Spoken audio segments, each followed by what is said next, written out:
श्री गुरुवे नमः।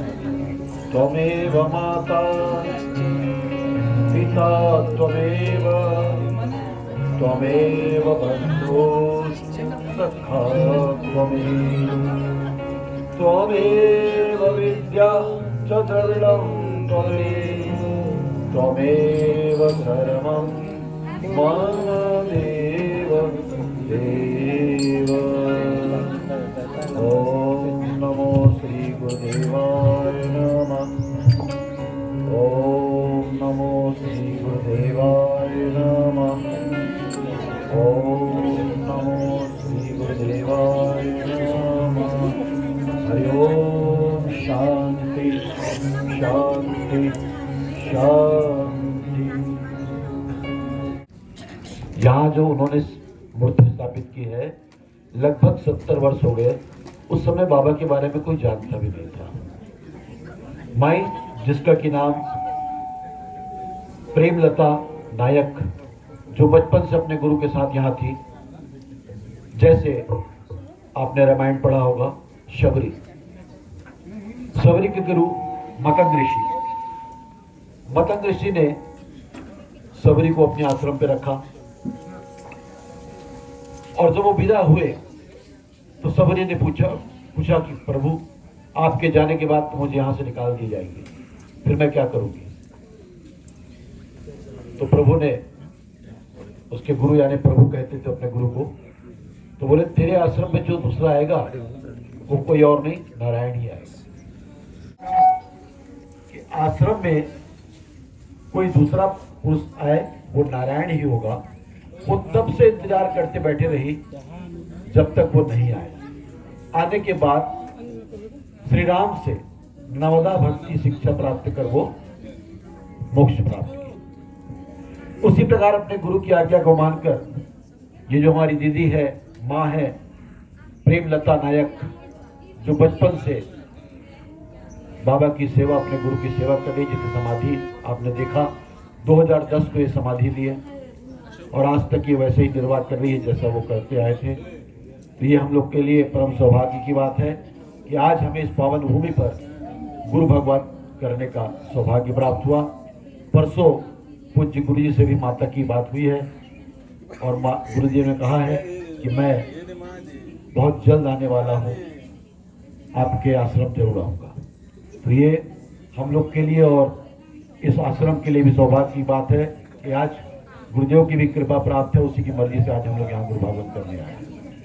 चलिए, पूज्य गुरु जी डॉक्टर चंद्रभानु सतपथी जी के कर कमलों द्वारा रचित यह गुरु भागवत ग्रंथ किसी विशेष गुरु के लिए नहीं है, ना किसी जाति, ना किसी धर्म, ना किसी प्रांत के लिए। ये सभी गुरु भक्त, गुरु भाई बहनों के लिए गुरु तत्व के रूप में आधारित है। जो भी जिस गुरु को मानता हो वो अपने गुरु का स्मरण मन में करे, ध्यान करे, इसका श्रवण पारायण और मनन करे। आज हम यहाँ पारायण करेंगे श्री गुरु भागवत खंड 7 और गुरु भागवत खंड 1 के कुछ प्रार्थना का। तो आइए, उसके पूर्व हम सदगुरु की जो पूजा है किसी भी देवी देवता के रूप में की जाती है, की जा सकती है, उसके विषय में एक स्तुति है। आइए आप भी मेरे साथ उस स्तुति को गाइए।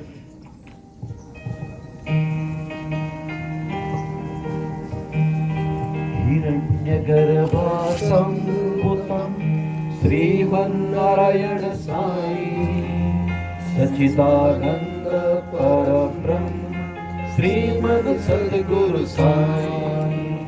हिरण्यगर्भसम्भूतं श्रीमन्नारायण साई सच्चिदानंद परम ब्रह्म श्रीमन् सद्गुरु साई। अधिष्ठनाशक ज्ञान दाता गणपति श्री साई पालनहार दया सागर विष्णु श्री साई अनिष्टनाशक ज्ञानदाता गणपति श्री साई पालनहार दया सागर विष्णु रूप श्री साई हिरण्यगर्भ संभूतम श्रीमन्नारायण साई सच्चिदानंद परम ब्रह्म श्रीमन सद्गुरु साई त्रिगुण रहित सदा देव के साई नियंता चतुर्वेद देव के साई वंदातीत त्रिगुण रहित सदा शिव श्री साई सृष्टि नियंता चतुर्वेद ब्रह्मदेव श्री साई हिरण्यगर्भ संभूतम श्रीमन्नारायण साई सच्चिदानंद परम ब्रह्म श्रीमन सद्गुरु साई रुद्र अवतार भक्त शिरोमणि पवन सूत्र के साई देव प्रसूता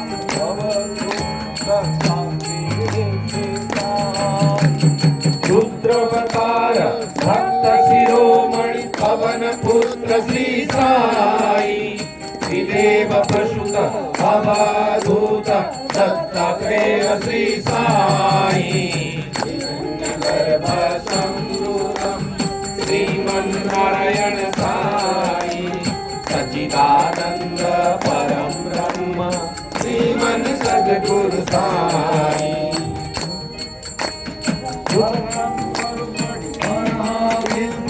गायत्री श्री साई भट्टारे महाशक्ति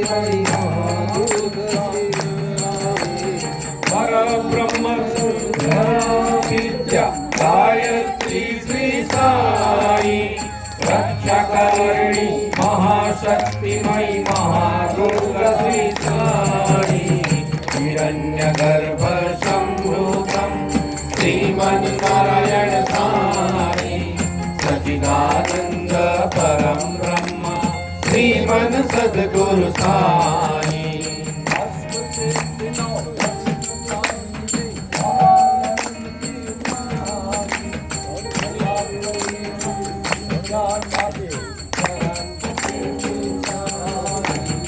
अष्टसिद्धि नवरत्न दात्री महालक्ष्मी श्री साई कला प्रवीणा विद्यादात्री सरस्वती श्री साई हिरण्यगर्भ संभूतम श्रीमन्नारायण साई सच्चिदानंद परम ब्रह्म श्रीमन सद्गुरु साई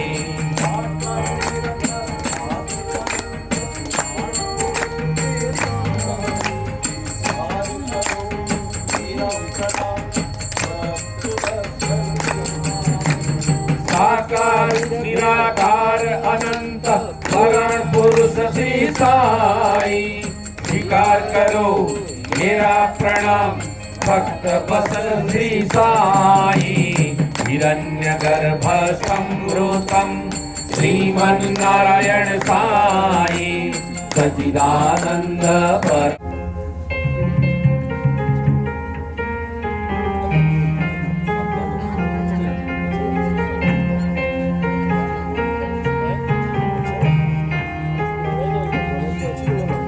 श्री गुरुदेव गुरुदेव प्राणमो खोजे पाद तम श्री भय ध्यान रे एकाग्रता श्री मन रे अन्यथा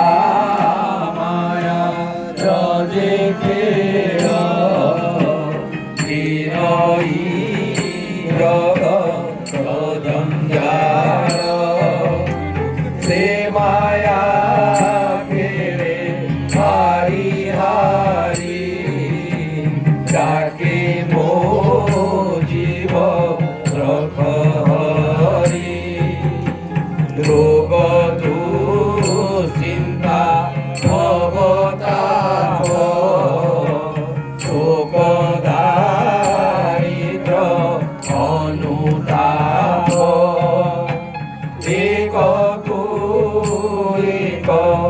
ଏହା ବଳି କରନ୍ତି ଯିବେ ଧଳା ଦହି କ୍ଷଣକୁ ମନ ସମୁଦ୍ରରେ ଉଠେ ତରଙ୍ଗ ଆକ୍ରୋଶରେ ପ୍ରତ୍ୟେକ ଚିନ୍ତା ଯେ ତରଙ୍ଗ ହୃଦୟ ନହୁ ହୋଇ ଶାନ୍ତ ପଣ୍ଡିତ ପାଶେ ଧାଇ ଧାଇ ଦାନ ଦକ୍ଷିଣା ଦେଇ ଦେଇ ମନ୍ଦିରେ ବ୍ୟାକୁଳ କ୍ରନ୍ଦନ କରନ୍ତି ଦୁଃଖୀ ଜୀବଗଣ ଗଙ୍ଗାରେ ସ୍ନାନ ବାର ବ୍ରତ ପୂଜା ଉପାସ ବିଧି ମତ ଜୀବନ ସାରା କରୁଥାନ୍ତି ତଥାପି ଦୁଃଖ ଭୋଗୁଥାନ୍ତି ହେ ଗୁରୁ ଦେବ ଭକ୍ତ ପ୍ରାଣ ଭକ୍ତ ପାଇ ହୋ ଜୀବନ। सप्तम खंड गुरु मानकर चरित्र।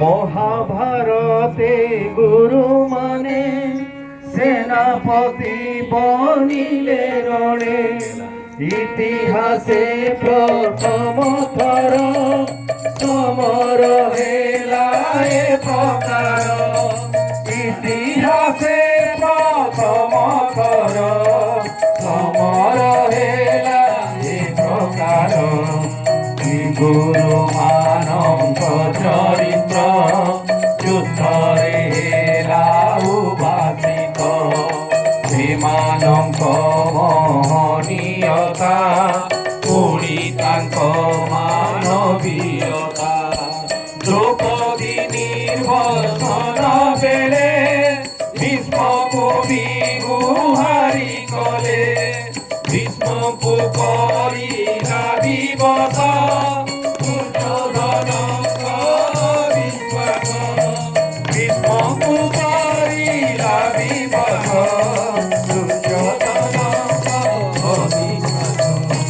कृपाचार्य गुरु द्रोण धर्म रक्षणे अकर्मण्य राजभक्तिर द्वायी देई बसिले सहाय होई संकीर्ण धर्म परिभाषा आशासने आणे निराशा तेणु शपथ न भांगिले कृष्णला जन रखिले तेणु शपथ न भांगिले कृष्णला जन रखिले सेनापति भीष्म बनिले विडम्बनारे पड़ी गले पांडवଙ୍କ विरुद्धे लड़ी सरसज्जारे गले पड़ी युद्धर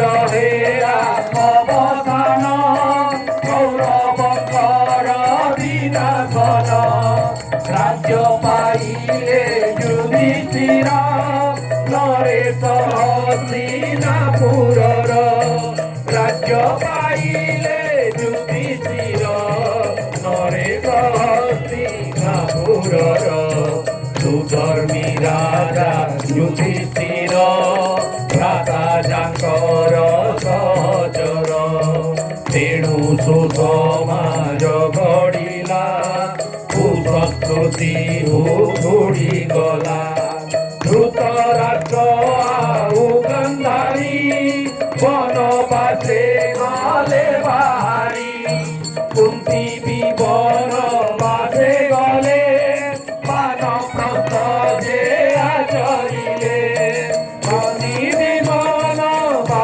গলে বান প্রকাশে আদরিলে দ্বারকাকু গলে কেশব সারিবাকু স্বকর্ম দিব্য ফଳିଲା ଗାନ୍ଧାରୀର ସାପ ଯଦୁବଂଶ ହୋଇଲା ଲୋପ ଶ୍ରୀକୃଷ୍ଣ କରିଲେ ପ୍ରୟାଣ ପାଣ୍ଡବ ହେଲେ ଉଦାସୀନ ଚଳିଲେ ମହାପ୍ରୟାଣରେ ହିମାଳୟର ପ୍ରାଙ୍ଗଣରେ ଚଳିଲେ ମହାପ୍ରୟାଣରେ ହିମାଳୟର ପ୍ରାଙ୍ଗଣରେ ଶେଷ ହେଲା ମହାଭାରତ ଦୁଃଖଦ ହେଲା ତାର ଅନ୍ତ ଏକ ଯୁଗର ହେଲା ଶେଷ ବାକି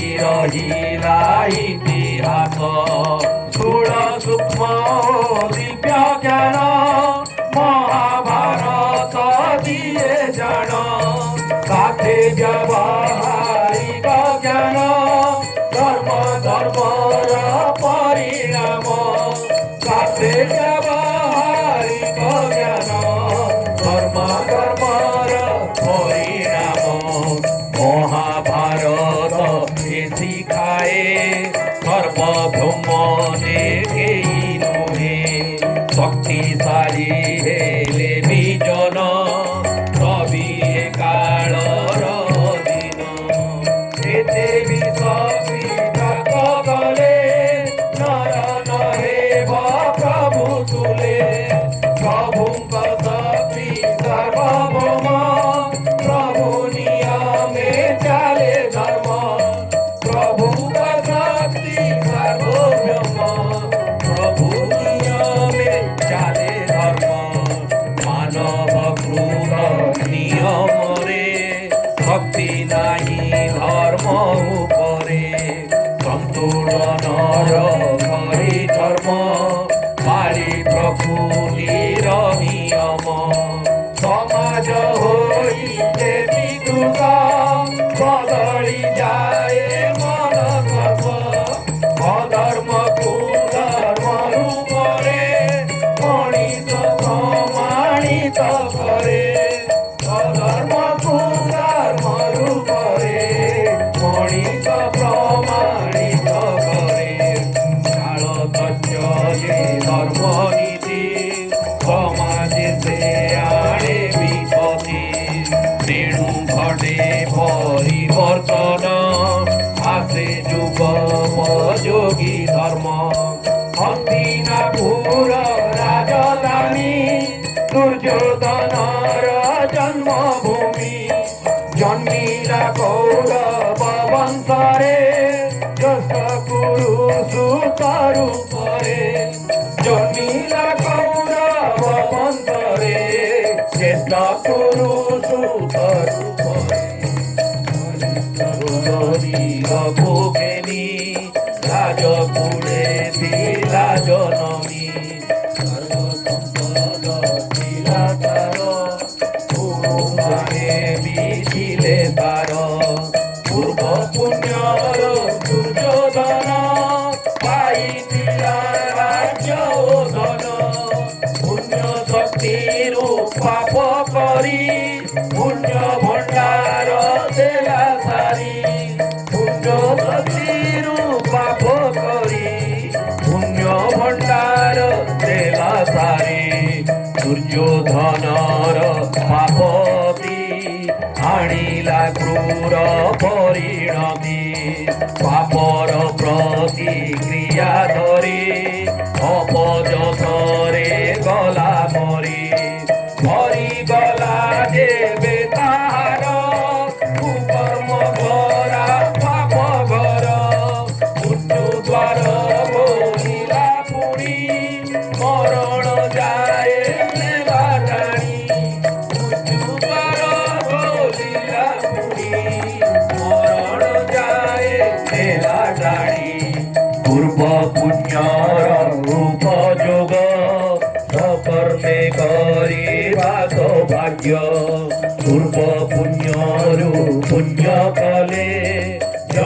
जन्मांतरे शुभ फले प्रारब्ध किसी की नजर ना पड़े, कोई से मारे ना, उनकी रक्षा की दृष्टि से उन्होंने उसे उठा करके दूर फेंका।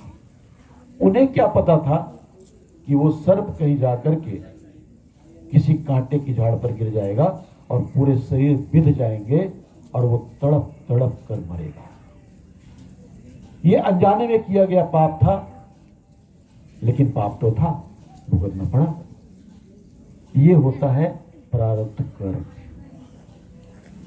कौरवों के विनाश के साथ युद्ध का समापन हुआ। फिर युधिष्ठिर ने राज्य प्राप्त किया, वे हस्तिनापुर के राजा बने। युधिष्ठिर सुधर्म का पालन करने वाले राजा थे। उनके भाई भी जिसने उनको सहयोगी थे, इसीलिए उन्होंने श्रेष्ठ राज का निर्माण किया, जिससे बुरी संस्कृति निर्मूल हो गई। जब घर पे संगठित होते ना लोग, तो राज अच्छे से चलता है। महाभारत के युद्ध के पश्चात धृतराष्ट्र और गंधारी राज्य छोड़कर वनवास के लिए चले। कुंती भी वनवास को गई और उसने वानप्रस्थ धर्म का पालन किया। युद्ध उपरांत केशव यानी कृष्ण दिव्य सुकर्म पूरे होने के लिए द्वारका चले। दिव्य सुकर्म पूरे होने के कारण के लिए द्वारका चले। गंधारी का श्राप फलीभूत हुआ, यदुवंशियों का लोप हो गया। गंधारी इतनी ज्यादा कोपित थी कि वो कृष्ण को श्राप दे बैठी कि जैसे मेरा कुल नष्ट हुआ, वैसे ही तुम्हारा भी कुल नष्ट हो। आपने देखा होगा, श्री कृष्ण की जाने के बाद यदुवंशी खत्म हो गए थे। श्री कृष्ण के प्रयाण किया, जिससे पांडव उदास हो गए और अंत में श्री कृष्ण हिमालय के प्रांगण में महाप्रयाण के चले। इस प्रकार महाभारत का अंत हुआ, किंतु उसका अंत दुखद था। महाभारत में एक युग का अंत हुआ और बाकी इतिहास रह गया।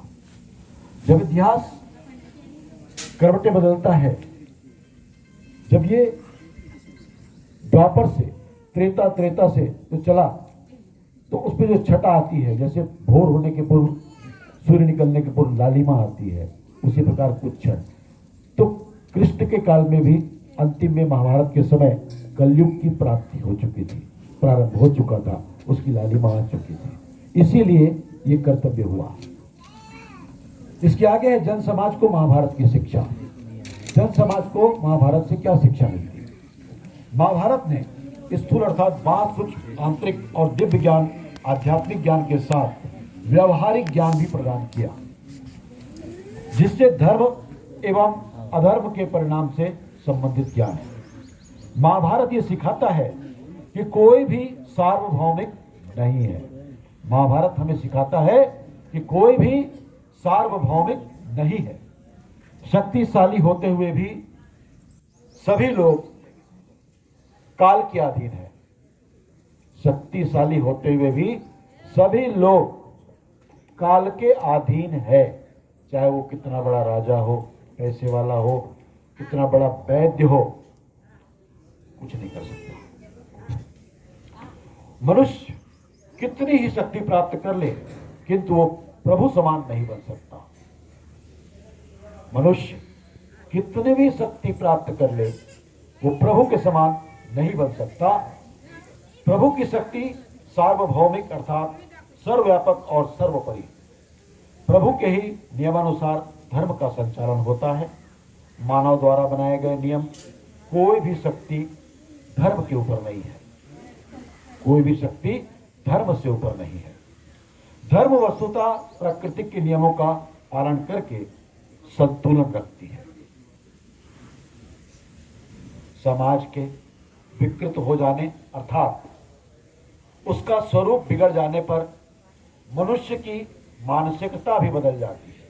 समाज के विकृत हो जाने पर उसका स्वरूप बिगड़ जाता है, मानसिकता बदल जाती है, तब वो अधर्म को धर्म के रूप में प्रमाणित करने का प्रयास करता है। धर्म को अधर्म के रूप में प्रमाणित करने का प्रयास करता है। जब समय कालीन अर्थात काल विशेष के लिए उचित धर्म नीति का त्याग किया जाता है, तो तत्कालीन समाज में विपदा आती है। जब समकालीन अथवा काल विशेष के लिए उचित धर्म नीति का त्याग किया जाता है तो तत्कालीन समाज में विपदा आती है। इसीलिए समाज में संतुलन लाने के लिए परिवर्तन घटित होता है और युग के लिए उपयोगी धर्म का आगमन होता है। इसके आगे है कर्मफल सिद्धांत। हस्तिनापुर राजधानी दुर्योधन की जन्मभूमि थी, जहां कौरव वंश में कुरु के ज्येष्ठ पुत्र के रूप में दुर्योधन ने जन्म लिया। दुर्योधन ने बलवान शरीर लेकर राजकुल में जन्म लिया। राजकुल की सारी संपदा उसकी थी और द्रोणाचार्य, कृपाचार्य जैसे गुरुगण भी उसके पक्ष में थे। अपने पूर्व पुण्यों अर्थात पूर्व जन्म में किए गए पुण्यात्मक कर्मों के फल से दुर्योधन को राज्य और धन प्राप्त हुआ। फिर उसने पुण्य शक्ति का दुरुपयोग किया और पाप किया और पुण्य के भंडार को उन्होंने नष्ट किया।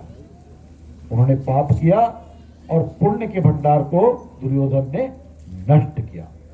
फलस्वरूप दुर्योधन के अत्यधिक पापों का क्रूर परिणाम आया। फिर उसके पाप की प्रतिक्रिया स्वरूप उनकी अपकृति हुई और उसकी अपयश यानी बदनामी के साथ वो मारा भी गया। जब कुकर्म से उसके पाप का घड़ा भर गया तो उन पापों ने उसकी मृत्यु के द्वार खोल दिए, जो उसे मरण तक खींचकर ले गए। पूर्व जन्म के पुण्यों का उपयोग अच्छे कर्म में करना सौभाग्य है। पूर्व जन्म के पुण्यों का उपयोग अच्छे कर्म में करना सौभाग्य है। पूर्व पुण्यों द्वारा पुण्य करने पर उसका शुभ फल जन्म जन्मांतर तक फलता फूलता है। गुरु जी ने एक प्रार्थना बताई थी, शायद मैं पहले भी बताया हूं, पुनः आज फिर बताता हूं कि हमें ईश्वर से क्या प्रार्थना करनी चाहिए। हमें ईश्वर से प्रार्थना क्या करनी चाहिए। ईश्वर हमारे 400 लाइन की झूठी प्रार्थना सुनने वाला नहीं है कि तन मन धन सब तेरा, और जब बारी आती है तो धन देने का तो नाम है नहीं, समय नहीं रहता तक। ईश्वर आप इतने महान हैं, इतने विशाल हैं, जिसकी हम कल्पना भी नहीं कर सकते, लेकिन फिर भी हमारे मन में अहंकार है। हमारे मन में अहंकार है। हम आपके रेत के कण, जो चरणों की धूल होते हैं ना, रेत के कण के बराबर भी नहीं है, फिर भी हमें अहंकार है दूसरों के ऊपर राज करने का। यानी थोड़ा सा धन आ गया, थोड़ा सा बल आ गया, तो हम चाहते हैं कि लोग हमारी मर्जी से चले, हम उनके ऊपर राज करना चाहते हैं, हमारे अनुसार कार्य करें, हम जो कहें वो करें, राज करना चाहते हैं। हमें इस अहंकार से बचा लें। पहला लाइन, हे ईश्वर आप इतने विशाल हैं जिसके समक्ष मैं एक रेत कण के बराबर भी नहीं हूं। मुझ में अहंकार है, मैं लोगों के ऊपर राज करना चाहता हूं। सबसे पहले ये प्रार्थना करें कि हमें इस अहंकार से बचा लें, इस अहंकार से बचा लें। दूसरा, हमें बुद्धि दे, कोई सद्बुद्धि की आवश्यकता नहीं, बुद्धि होता है कि हम आपकी विशालता को समझ सके। हमें ऐसी बुद्धि दे कि हम आपकी विशालता को समझ सके। तीसरा लाइन गुरुदेव ने बताया कि हम सामर्थ्यहीन हैं, हमें कोई सामर्थ्य नहीं है। हमें सामर्थ्य दे कि हम अपना परिवार चला सकें, अपना परिवार चलाना ही अच्छे से एक पुण्य कर्म है। अपने आसपास को देखना ही एक पुण्य कर्म है। आप मुझे सामर्थ्य दे कि मैं अपना परिवार चला सकूं, आपके आने वाले भक्तों की मैं सेवा कर सकूं, इतनी सामर्थ्य। चौथी लाइन प्रभु ने बताया, ये गुरुवर आदि व्याधि भवताप से हमें बचाना। सारणिक मानसिक सामाजिक पीड़ा से हमें बचाना। ये 4 लाइन की प्रार्थना यदि करेंगे तो ईश्वर सुनेगा। 5वीं लाइन की आवश्यकता नहीं है।